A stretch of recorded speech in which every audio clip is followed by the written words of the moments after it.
Abay grabe nga itong si LeBron James, parang binisig lang ang Warriors defense, nilabas pang isa sa mga signature move niya.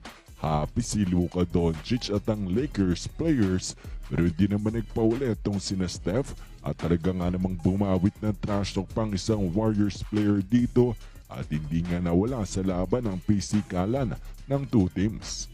Western Conference Battle tayo ngayon. Hot na Los Angeles Lakers lalabanan ng struggling na Golden State Warriors.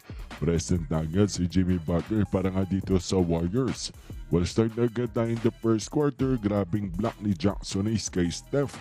Tapos itong si LeBron James 3-pointer naman on the other end at si Luka ay happy nga sa kanyang nakita. Pero ang Golden State dito ay nakadikit lang naman sa Lakers sa unang mga minuto ng laban natin. Close game. Pero napa-timeout nga bigla si Coach Kerr after nga ng fast break dunk dito ni LeBron James. At ito nga ang si Luka mga idol, abay nangangati na nga ang kamay na gusto na atang maglaro para nga sa LA Lakers. And after the timeout, abay sumikip nga ang Lakers defense dito na naging turnovers para sa Warriors na kinonvert nga nila sa opensa. Kaya naman lumobo na sa 12 ang advantage ng Lakers. Another timeout tuloy itong si Coach Kerr. Sa last minutes natin, kahit papano ay nakipagsabayan naman ang Warriors dito sa Lakers pagdating sa opensa. Kaso masyado nga maganda ang opensa dito ng LA Lakers. Kaya naman after 12 minutes, lamang pa rin nga sila by double digits, 34-21. Second quarter natin, abay walang tigil ang Lakers dito. Si LeBron lalong binabaw ng Golden State, 2 3-pointers in a row. Tapos ang lakas ng trip dito. Grabe nga, heat check moment from half court. Swak na swak ang 3-pointer, kaya naman tayuan sina Luka.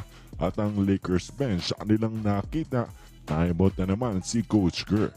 So after the timeout, another 3-pointer ni LeBron James, 25-point lead na sila.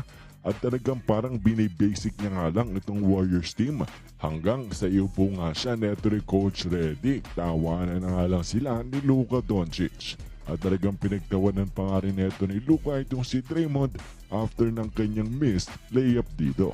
Tapos ito nga si Pat Spencer, sinusubukang bigyang energy ang kanyang mga teammates dito ng magagandang plays niya. Pero hindi nga yung naging sapat dahil too easy nga para sa Lakers offense itong depensa ng Golden State. At para nga tapusin ang second quarter domination nila by si LeBron James. One last highlight play, angas nga ng tomahawk dunk dito.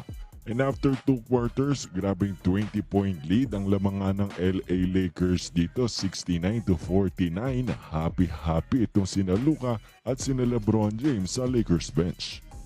At dito nga sa ating third quarter, what a big run para sa Warriors. 8 inuran ang kanilang pinakawalan, 12-win game tayo. Tapos sa fast break ng pa nga dito ni Draymond Green, timeout nga itong si Coach Redick dyan, nag-improve na ang depensa ng Golden State.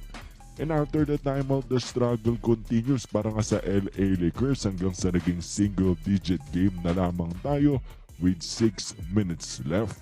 At talagang nagkakainitan na nga dito Kevon Looney at Jared Vanderbilt pisikalan. At sa 3-pointer pa dito ni Stephen Curry, tayo ay brand new ball game.